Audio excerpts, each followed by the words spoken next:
only socks. His eyes were half closed. His words were extremely slurred, and he was wearing a sweater that was like hanging off of his shoulder. And it literally took him a good, I don't know, like almost a minute of me standing there looking at him going, Roger, what is wrong with you? For him to realize that it was me. And it broke me right there.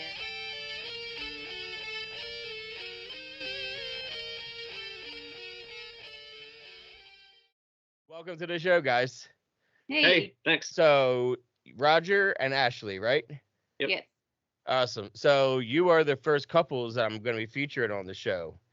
Like, and your story is unique and it's different because, like, I've talked to other couples, but other couples have, like, they used together because, like, they met in addiction, right? And, or, they got sober together. They met in rehab. That's, rehab loves a thing, all that kind of thing. But I haven't heard of a couple that, like, got introduced to drugs together, then got sober together. So that's a really, like, kind of a different, like, spin on it.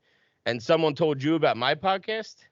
Yes. I on my blog, I have a lot of readers, like just every once in a while they'll mention they watched a podcast and they tell me that they think I would be a good fit, and 9 times out of 10 I'll watch something, and if I like it, I'll say something. That's cool. Okay, what episode? Like that's always interesting to me of how people find me. Like, you know what I mean? I'm always curious of like people stumbling across my podcast without me sending it out. You know what I mean? So it's always. So what is your sober date together? November 18th, 2018. Okay, so you just celebrated 3 years. Yep. Yeah. That's awesome. Okay. Now, what was going on for you guys back in November of 2018 went right before that? Like, what drew you to have that sober date? Well, things had gotten basically to a point of no return in my eyes. And she talks a little bit about that in her blog, about how she wasn't quite ready. Not quite as far as I was, as far as deciding to go to a rehab and things like that. But we always kind of decided to do things together. Right there towards around November is when things, well, it was really long before that in that year, but right there towards that date, we had gotten to a point to where we had nowhere to turn. It was a boiling point moment of you guys using together, where it was a lot of stress and being broke together and being sick together. So, and I know that feeling of being sick alone, but being sick with like significant other is way worse because you also have empathy for that person. Right. Exactly. Yeah. So it hurts even more. Like you feel even more guilt and everything. So like I get that. Now, so you guys got introduced together. So neither of you were really drinkers or drug users at all. No, we both grew up as only children in alcohol and drug-free homes. We both have amazing childhood memories. We weren't really introduced to anything until 2 years after we had been married. We got married in 2009 and then had our first son in 2010 and our second son in 2011.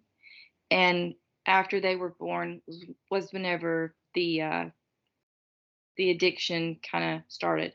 So yeah, that's the curious part, because like for me it was like I was curious about drinking by 11, and I was a partier all through high school and into college and into my 20s, and then turned to pills when drinking stopped working. It's a typical story, but like had a great childhood as well. It's just I was a partier that turned into somebody that was relieving, with a medicine. Yep. So for somebody to go through a lot together already, even having children, that's a lot of maturity that you're gaining in sobriety as just regular normies that don't have a problem. Right. So what happens that all of a sudden that did you get into drink? We didn't talk about this yet. Did you get into drinking or drugs together? It was prescription drugs. And really, it wasn't like we never went out and drank together or anything like that. I mean, we had our weekends or we had our parties and things like that, but it was never, right into 2 years of being married and after having a couple kids, I got a prescription for Percocet. Did you get hurt? I had an issue with my my teeth, wisdom teeth, and had to have it out. And that was actually my first real prescription for Percocet, and it was like, holy shit. What they start you with? This was 2011, right? Yeah, it was right around 2011, 2012. Can I guess tens? I don't even think it was tens. I think it was the fives. It was small. But then again, you don't really have a tolerance to anything, so anything you take is gonna like knock your socks off. Oh yeah, exactly. I mean, I had that strong euphoria, and right around the same time we talked about before and other things.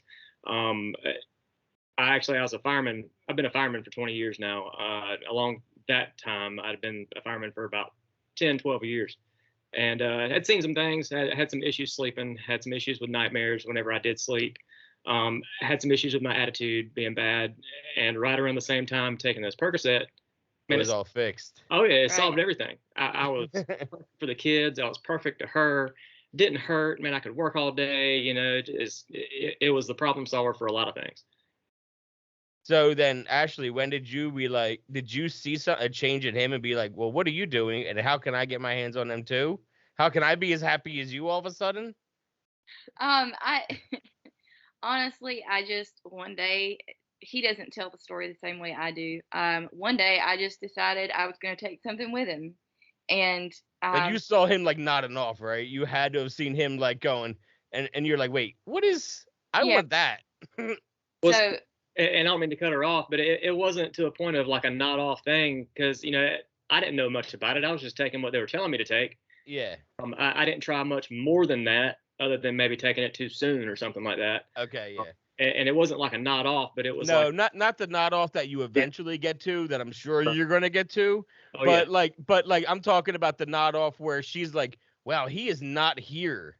Like he like where she can see that you're there, but you're not. You're just like so like gone. You know, you're on the moon, as we called it. You know, so I get that. I know that first feeling, man, of like the early days. Those were like the days that kept you around. Oh, it's that toxic relationship where you think of those good days. Yeah, but you have to talk about those good days. This way you can also say, oh yeah, but these bad days too. Yep. You know, it's that bad relationship that you have. So that's I get that, Ashley. I would have done the same thing. I would have been like, how do you? Stay-at-home mom. I didn't have to worry about getting drug tested. I mean, and I also have an addictive personality. When I like something, I latch onto it. So I was probably doomed from the start. Whether it was TV shows or shopping or Yep. No, I get it. I'm the same. I think we're all the same way. You know what I mean? Where that's why we say like we're always going to be an addict, right? Because there's always I'm addicted to making podcasts. You know what I mean? I can't stop. It's what helps me to feel good, and it gets me to like talk and like all day long. And I enjoy that. But, you know, that's the whole point, is you find something that's a healthy thing to be addicted to and obsess about. So how fast does it progress, or is it a slow progression? It wasn't, in my eyes, it wasn't really fast. I feel like we kind of had what we wait, what year is this? That was, we'll say 2012. 2012. I'd say, man, probably a year and a half worth of what we thought was control. Because it wasn't an all-the-time thing. You would get your script, and you would only get them filled once a month, and you weren't looking for them on the street yet. Yeah, and of course it didn't take long to have to look for them somewhere, because, you know, like I said, it was just a wisdom teeth thing. I ended up with some issues, so it went longer than it should have.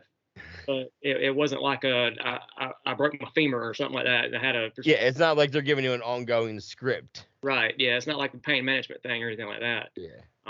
So, you know, when that ran out, like I've told people before, I lived in this town for my entire life. I know everybody here, good, bad, whatever. Yeah. So I knew where we could probably get something if we needed something. And, you know, that's when we started reaching out and finding things like that. How fast did you find 30s? Because 30s were huge in that like time. Well, you know, we moved from the Percocet to the Oxycontin pretty quick. And we actually found that through her grandmother. And the manipulating that you do when you're an addict, we have her convinced that we needed something, or if that didn't work, we could just go behind her back or something like that. Yep. So that introduced us to that next level of the Oxycontin. That was, like I said, a couple years in. It wasn't an everyday thing even then. I had to kind of keep a wrap on it because of the fire department. I was scared to death I might get drug tested. That's true, yeah. Because if you get injured on the job, you're going to drug test you. So you have to be extra careful on top of being high while And I'm not saying that you were going to high, but you was definitely in you, so you were sober. That's the crazy part about Oxy is you have to take enough so that you're good and even so that you look like you're presentable and sober. But if you do too much, then you look like a wreck. Then you're overboard. Yeah, exactly.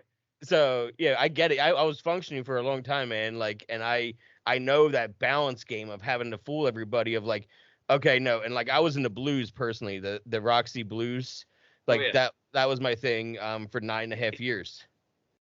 What's that? Were those the 80s? No, the 30s. The 30s. I got you. Yeah, the 80s were green or something like that. Yeah, the 80s were green. They stopped coming around Jersey in 2009. But so I was into the blues but anyway, I can recall just that's all I wanted and that's all I needed. Oh yeah. You know what I mean? And as soon as I sniffed my first one, it was off. So, and I knew exactly which pharmacy had what brand. You know what I mean? It was sick. So it was an obsession. It was just about that for 9.5 years, and I had to fool everybody.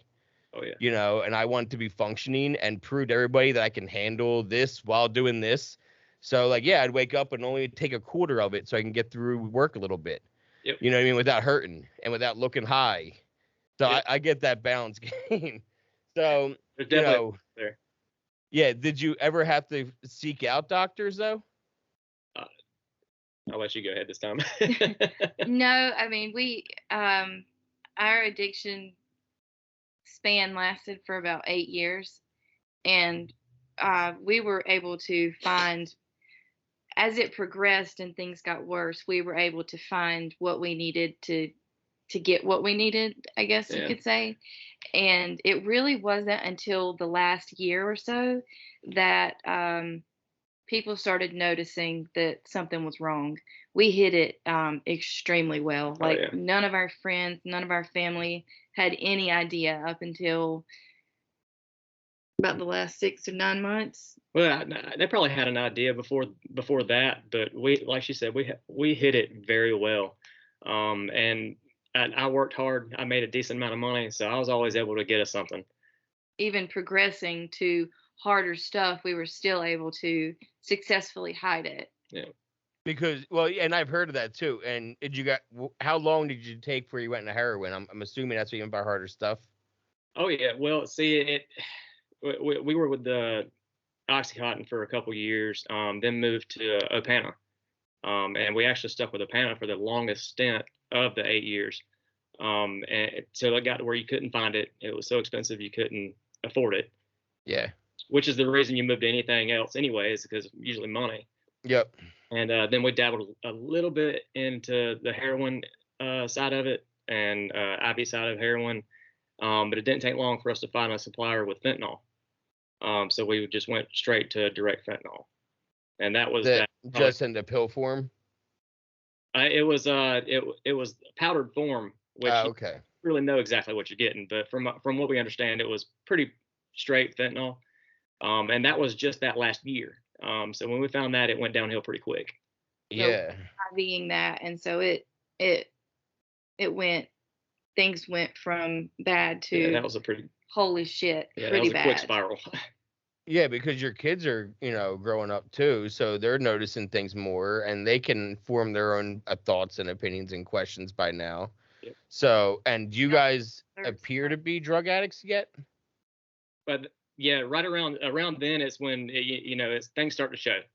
Okay, that's when you could see maybe your you could see it in your face. Well, I started saying I'm a little guy anyway. Yeah.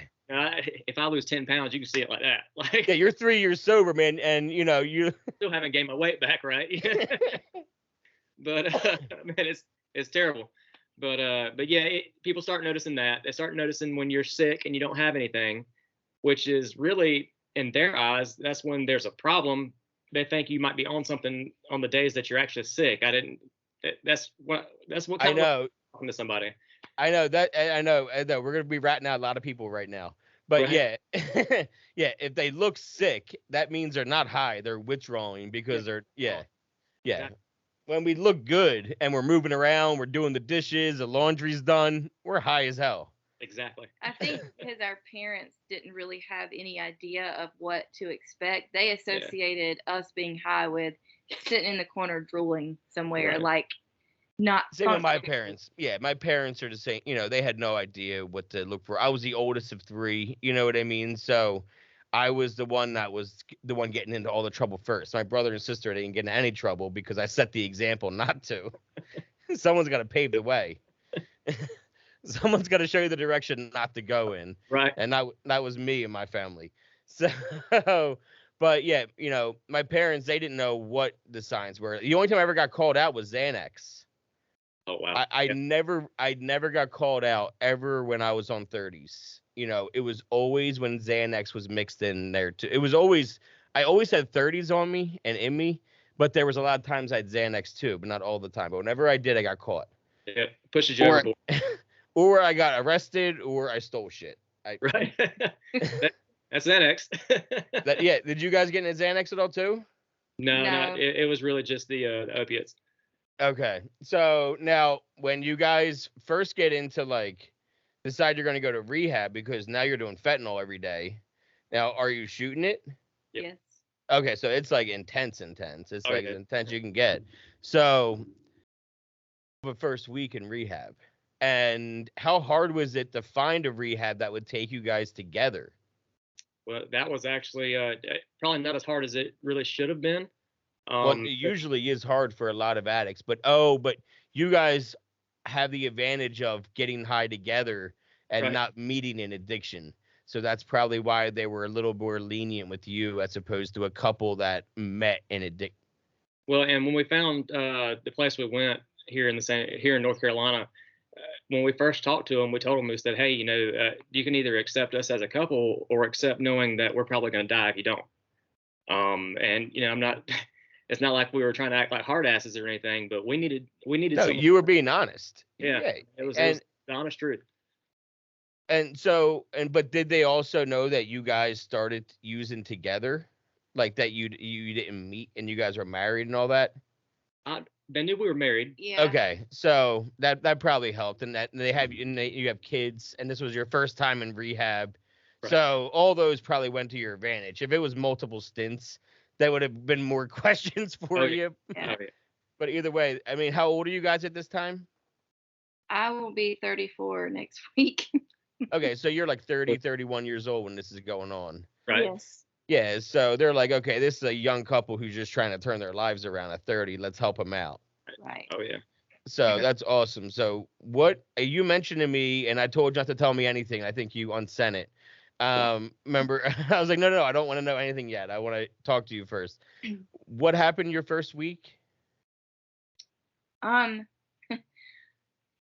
actually go into a lot of detail on my blog, and I'll try to keep it as short as possible. Yeah, and I'll have the link to your blog in the description of the episode. So whether you're watching or listening, you can go in the description, and there will be the link right to your blog too. Okay. The first night we got there, we were there late, and we both took sleep medication or whatever they gave us and went to sleep. The next morning we got up. I had to go and have an assessment done just to talk to the doctor there and everything like that. And the first thing I asked was, where's my husband? Where's Roger? And the way the nurse said, he's fine, just kind of made the hair on the back of my neck stand up.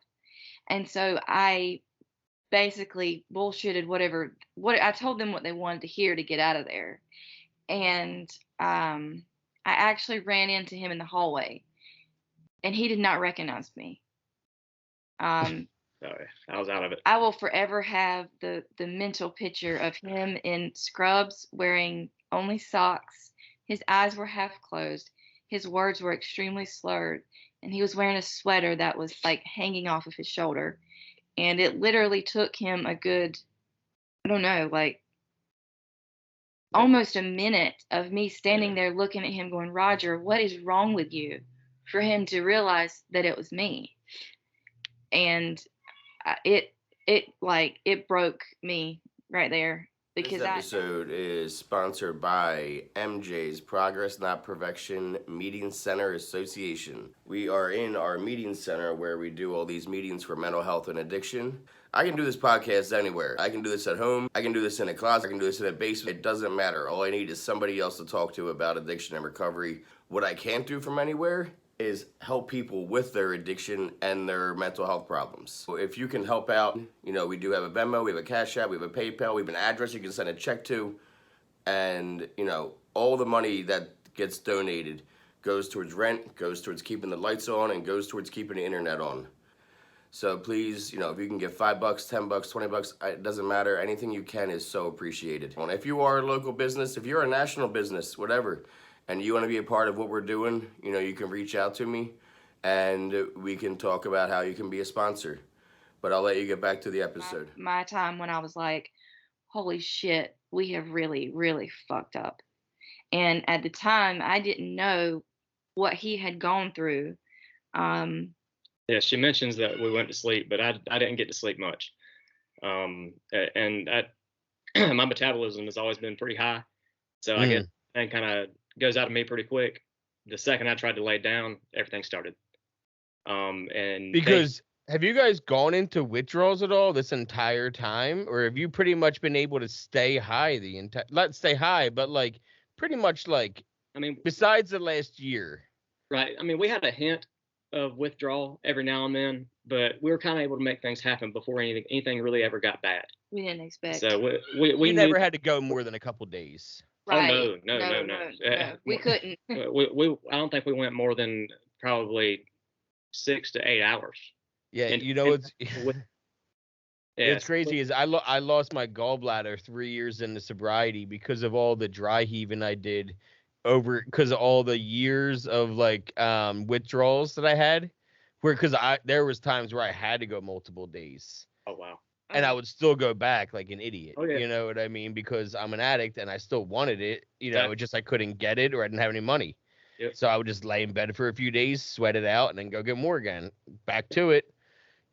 So yeah, I ended up losing my gallbladder and a lot of stomach tissue because of all the bile I got rid of over the years. It's crazy. So whenever I find people that like were able to stay with it the entire time, I'm always like, I commend you, because you're probably going to have a lot more organs now. So yeah, this is the first time you're really going through with that, man. Oh yeah. Yeah. The actual full-fledged withdrawal. Were they giving you anything like Suboxone or anything? Well, that was kind of, I think, the reason why I was so out of it by then. They had hit me with everything they knew to hit me with. Later on in rehab, we found out that they had hit us with about 3 or 4 times more than what they usually would. They actually apologized to us and told us that we probably should have been in sedated detox because of how violent our withdrawals were. It was, oh my God, like. It was nothing to be ready for that. I mean, it was unreal. No, yeah. I mean, and I can see how that would be like, and I'm sure they probably gave you sleep meds too. So yeah, no wonder why you wouldn't know who she is. You're completely just like fucked. Oh, yeah. Like, for lack of a better word, that's what you were. Like, talk about being high. That's a whole different kind of level of. A couple hours before seeing her was when they actually hit me with the first dose of it's not a Suboxone, but the Subutex or whatever they give you. And even that was too soon. So it hit me even harder after that. Oh shit! So yeah, you shouldn't have even taken it that soon. Yeah, that's why I didn't like taking subs. I would only I was refusing them until I absolutely needed them. Yep. Because I knew, like, I only went to rehab once. So knock on some wood so far. But I went to rehab one time, and I was telling them, no, I'm not taking the Suboxone unless I absolutely need to. I'll let you know if I need a piece, but like I won't take it like habitually once every 12 hours because then I'm going to be addicted to that ritual too. Right, exactly. So I get that of like not wanting to do that either, because is that what you ended up doing? Yeah, they put us on it's like a 7-day Taper. taper with that. But like we said, they ended up giving it to us too soon, so it shot us straight, even the heavier withdrawal. I don't think they knew what to do, honestly. Yeah. I don't think they'd ever seen anything. I think that's around a time when like fentanyl was really becoming like more and more prevalent, was 2018. You know, because I started my recovery in April 2018, and like I said, I never got into heroin, but I never heard the word fentanyl until 3 months into being sober. Right. You know, and that was the summer of 2018. That was the first time I heard the word fentanyl in my life, because I never got into heroin, so I never would have heard that being tossed around. Oh yeah. But 3 years into sobriety, I sure did, because that's when people started dying around me. Oh yeah. You know, so that thing, it was crazy. So I'm glad that you found it when you did, you know, because it only got worse. You know, Oh yeah. obviously we see the numbers now. It's just a Okay. whole new level. Yep.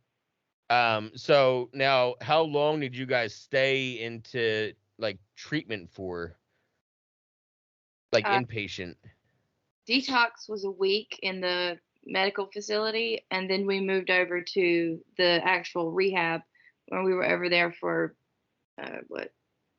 3 weeks. It was a total of 4 weeks.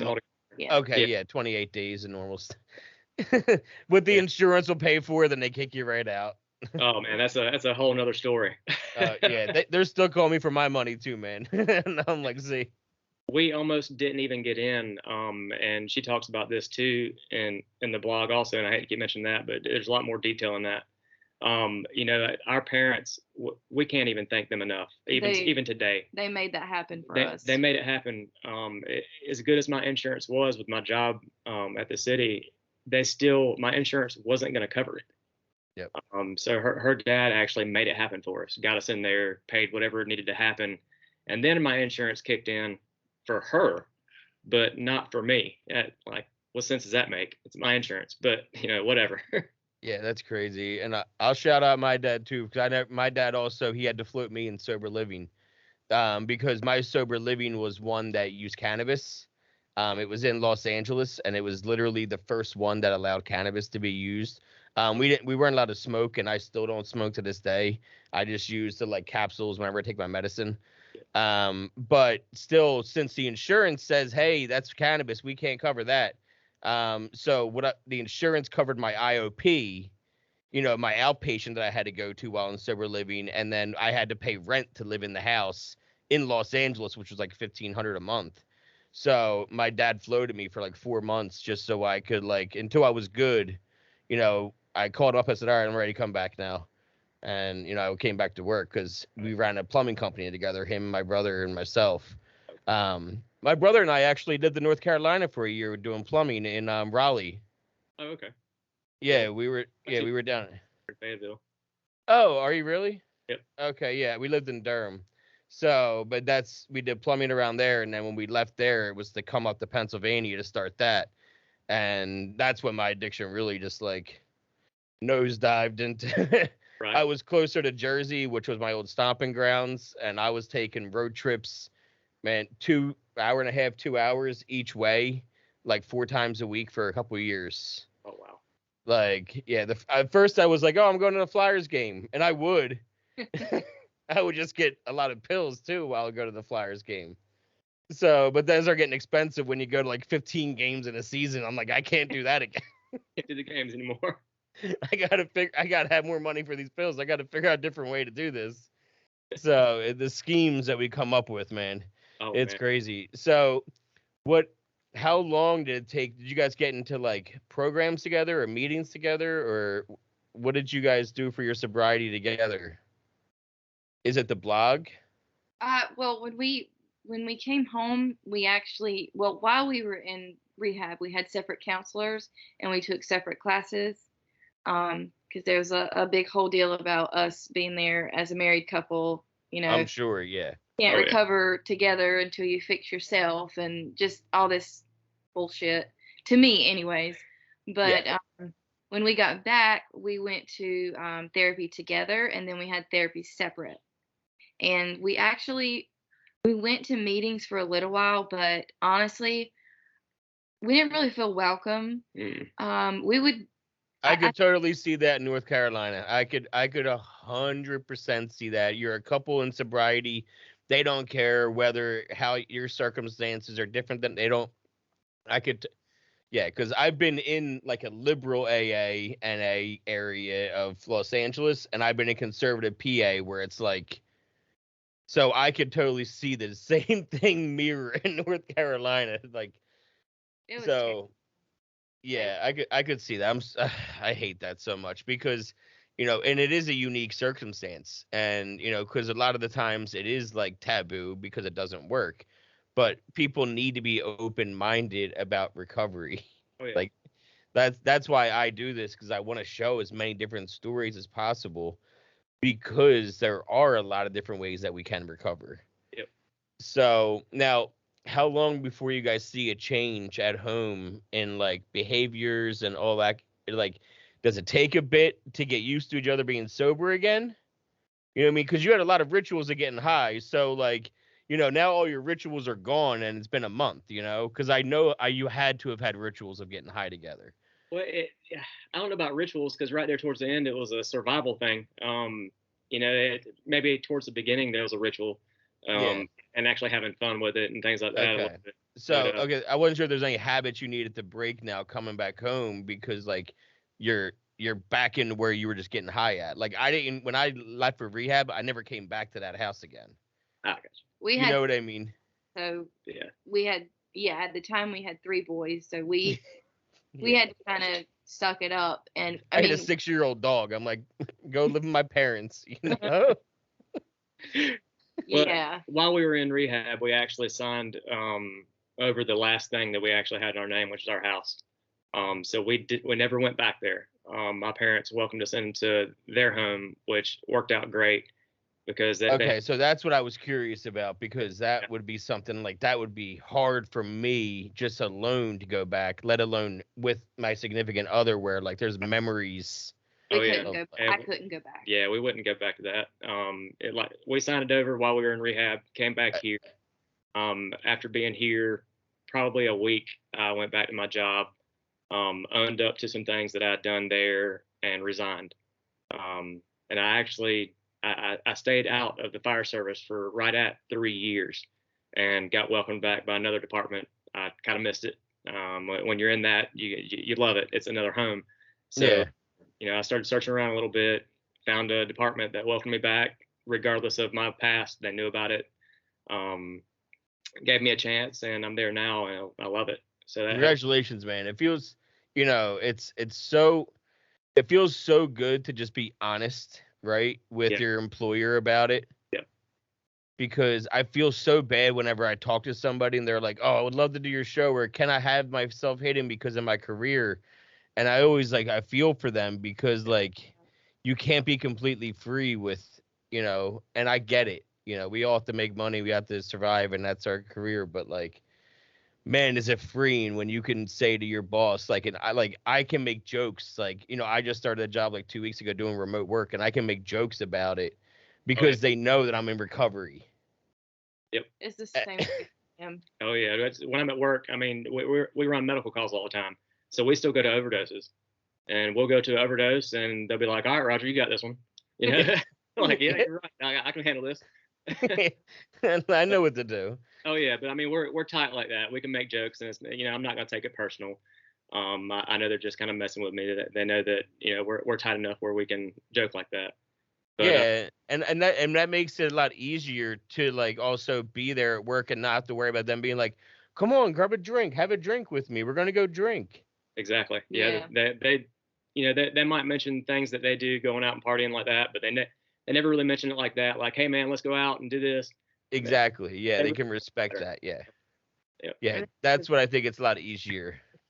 What's that? They're a lot younger than us too. I said, I think it's because we got 4 kids and we've been married for 13 years, and we're just like an old ass married couple. He just that old vet that just like seen some shit and had some rough days. Now, when did you start your blog, Ashley? What inspired you to start it, and when did you start it? Um, my daddy unexpectedly passed away in August of 2020. We were extremely close, and it broke me. I didn't relapse. That was never an issue. Um, but I've always turned to journaling and writing as a form of therapy, even when I was younger. And my daddy he had always wanted me to do something with my writing.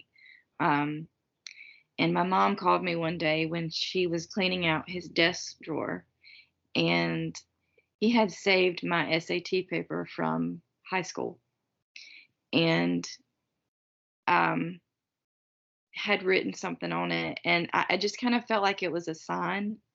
And so I started to write about grief, losing him, funny memories, just different things like that. And I honestly don't know why I started writing about our story with addiction, but so many people started to reach out and relate to it, and ask how we did it, and want to know how we still maintain it today, and how it is being a married couple and that went to rehab together, it came back, and we're still doing it. So I mean, I guess I just kind of it just stumbled upon the addiction and recovery part of it. Yeah, because you're just journaling about your days at that point, just as like a form of self therapy, and all of a sudden you're realizing you're talking about wait, this was coming up on 2 years sober, and you just lost your dad. Yep. So yeah, I could easily see you stumbling into it quickly because you're coming up on an anniversary. So now, do you guys talk a lot? It seems like you're close enough to where like you were talking to him too about like your blog and everything, like that was like communication wise for you. My dad. No, to Roger. Oh yeah, yeah. Yeah. But she's always done well with writing, like you mentioned before. There was even times when we were kind of young together, just married, and you always have your first issues when you're married. You're getting used to each other still, and I could look at her and be like, "Well, write it down. Like, you got something bothering you today? What's going on? Write it down. And like, let me read it later. Just write it down." And she was always good with that. Yeah. So I knew it wouldn't take long for her to kind of take off with that. And go whatever route she wanted to with it. And we had such a different story from our side of addiction. I figured that would probably help somebody out there, especially just showing them that there's more than one side. Way. Yeah, there's more than one way to do this. Yeah, because as a couple, like, I remember being, and the toxic part of it where you're using together. And I can remember like, outwardly blaming each other for things as you're getting high. And I'm wondering, because my wife and I we're sober, and we had the same sober date, but the ironic thing is we were never like in active addiction together. You know what I mean? We both were like moderating, and then we just completely stopped and had the same sober date. So, but we have like different kinds of stories that just like we met at different times in recovery. That's all. So, and it was leap day, so it was like the perfect time to quit because I was like, the sober date's amazing. Oh yeah, definitely. It's like, what better time than now? And then, of course, 2 weeks later was the pandemic starting. And it's like, oh my God. Oh. So yeah, because my thing was pills, like I said, but I had started drinking again, but not alcoholically because I was still working the steps. And I didn't want to drink alcoholically. So to check myself, I would just like do the steps the entire time. It was all like fucked up in my head of a way to like keep justifying what I was doing. So that's why I did change my sober date. So it was like just justification. So, but either way, so how is it like now, like, with when you get through things and you don't need to like, get high anymore? Like you don't have to, when bad shit still happens. So like when that happened, how did you get through that? Like without having to numb? Cause you had 8 years of numbing away anything that was happening. When my dad passed away. Yeah. Um, Was it the writing that got you through it? Honestly, no. I I never had a desire to use after we left rehab. My daddy and I were extremely, extremely close, and it never crossed my mind to start using again. In fact, I had someone come up to me at the funeral and say that they had been thinking about me because they wanted to make sure that I didn't relapse. And I didn't mean to sound like a bitch, but I was like, I can't think of a more shitty way to disrespect my father's memory than to start using again when Yeah. he's the whole reason we got into rehab in the first place. Yeah. And I was a total bitch, but I didn't mean to be. Like, Yeah. buried him. So I mean, I kind of had a reason. So if you're watching, that person that that she did. Sorry, Nicole. My bad. No, but I can totally. I mean, your emotions are already through the roof, and you're not numbing anything. You're feeling everything, and so I can totally see how that would be your answer, because that's I feel like when we're grieving that hard, everyone's going to see the most raw side of you. Right. Like, there's going to be no even a chance of a filter. That filter has been thrown away, and if you're going to say something, just know you're going to get the reaction with. Yeah. The real You're getting win. all of it. Yeah, you're getting the real thing. So I'm so happy you guys can find a way to like do this together, and also not like run back to it, and also that like you can go back to your job like that you'd love to do, and not have to feel uncomfortable about your past, because that's always one of the most hardest things to get through at a new job. Yeah, definitely. It was scary at first, but that did good, kind of making me feel welcome, and not bringing up things unless maybe I did. They'd wait for me to make a joke about something to make sure I was okay with it. And of course, once I'd made a joke, they were loving it. But yeah, the fire department's got a sick sense of humor, so usually we joke about stuff you probably shouldn't. But Extremely sick. yeah, extremely sick. So the first time they heard me make a joke about something with using, they lost it. But That's awesome. That's a good feeling, man. Yeah. Because I love joking about it. That's how I get through anything. I even did stand-up comedy, in addiction. And so like getting sober, I had to find ways to laugh at it, because that's all I can do. Yeah, that's right. Yeah, it is. It's true. And once you laugh at all the ridiculousness, like of like going through the carpet looking for shit, like all the dumb shit we would do. But once you start laughing at it again is when you're accepting of it, and it just is what it is, and you find it funny, and it's you moving on. And that's why like the memes, like whenever I see like the comedy memes, like the humor memes about recovery, like a few of the meme creators have been on my show because I love following all those pages. So like, and there's a lot of good like, other video creators out there. And Ashley, what's the name of your blog? It's her right to reign and .com, and it's right is spelled WIRTE. WRITE. HERWRITE.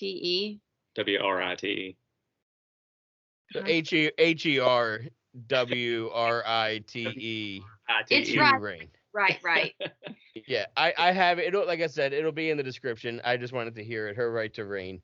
It'll be in the description, whether you're listening or whether you're watching, and you can see more of their stories. And thank you again so much, guys. I really appreciate it. We enjoyed it. Thank you Thanks. for having us. All right, no problem. Have a great night. You too. You too. All right, see you.